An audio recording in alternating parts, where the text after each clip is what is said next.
Over the years, our family's had a share of health problems. So prescriptions are a part of our life. Before we went to the big box store. We both thought it would help us save.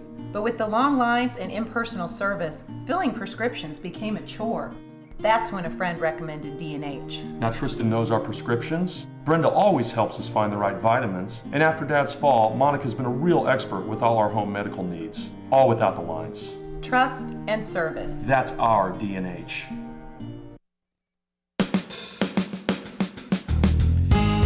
Good morning and welcome to Radio Friends on Thursday, August the 20th. We're going to talk about stepping up. Well, using your steps to burn up calories, right? I want to introduce you, first of all, to Whitney Wright, who is with MU Healthcare. And you're here representing a program called Step Up with MU Health? Yes. What is that?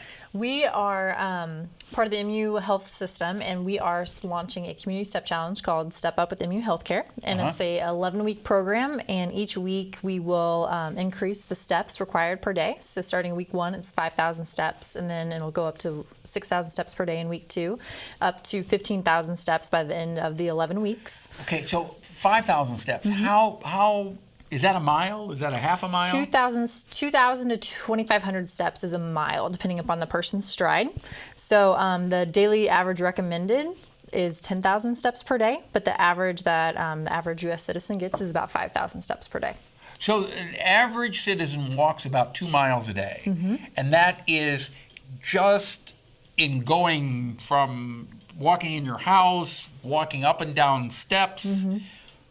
But now, if you're mowing lawns, obviously you're getting a lot more, right? Yep. And construction workers, they're going to have a much higher average step per day than, say, I do, who has a desk job. Okay, so how many steps do you do a day? Well, since I've been focused on how many steps I get per day, I try to get 10,000 steps per day. But today, I'm probably about 5,000. So you start out at 2,000 and you go up to? We start out at 5,000. Oh, you start out at 5,000. Okay. Yep. So you want to walk at least 2.5 miles a day. Yep, and then we're going to go up to 15,000 by the end of 11 weeks. How do you measure your steps? With one of the little, they pedometers, is that what's called, pedometers? Yep, so with the competition, the website that we use allows a Fitbit, which is what I'm wearing right now. This syncs automatically with the program, but any pedometer, an app on your cell phone, any of that will work, and you will just have to manually enter your steps. I was looking and I turned on an app on my cell phone the other day, and it was telling me how far I had walked, and it actually was showing on the map where I was walking and every little turn that I made.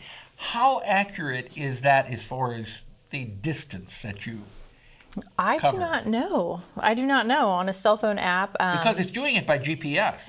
Yep, and it's also, if you leave it at your desk that day and don't take it with you, I mean, it's going to be missing steps that you're tracking. For example, he ran this morning and didn't have his phone on him, so he missed a bunch of steps this morning. Oh, okay. All right. But so if people want more information on this, how do they go about it? They can check out cernerhealthwins.com. It's what? cernerhealthwins.com. And that'll have all the information you need. Yes. Or can you go to the MU Healthcare website too?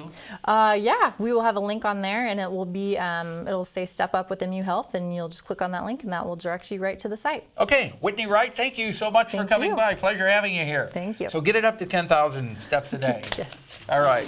Now we turn to Nick Foster, Voluntary Action Center. Good to have you here, Nick. Thanks, Paul. And you went jogging this morning, and you didn't have your... I didn't have my phone with me, so I just didn't capture all of those steps. I'll start running with my phone now, though. Yeah, but isn't that amazing how that app can tell you where you are and how far you've... Yeah, I think it's a little frightening for some people.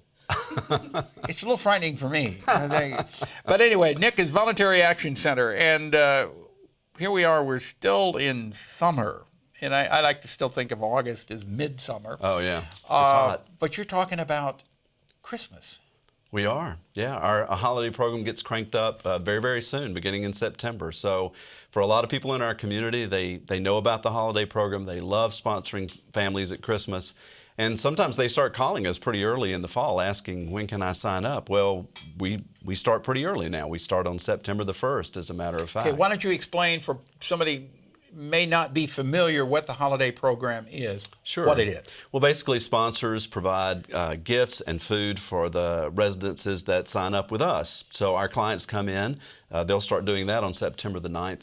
They'll come in and sign up to be a part of the program. We accept about 1,000 households. That'll serve about 3,500 people this year. So what are the qualifications to sign up for your program? The qualifications are the same as for all of our services. We serve folks who are residents of Boone County and whose entire income is less than 200% of the federal poverty guidelines. Okay. So they'll come in and sign up with us. We'll accept as many as we feel like we're going to be able to serve. And then we'll get sponsors to provide gifts and food for that family to use during the holidays. And if you want to be a sponsor, you can call the Voluntary Action Center, or you can stop by. You can stop by if you like, but you can certainly call us. We can sign you up right over the phone. It's pretty simple to do. And then later on in the fall, actually in November, we'll send you a profile of the family or the household that you're going to be helping with an indication of who's in that household, how old the kids are, the kind of things they'd like to have for Christmas, those kinds of things. Yeah. Then you go out and you shop. You bring those things to us later on in December at Trinity Presbyterian Church, and we get them to the families. Yeah.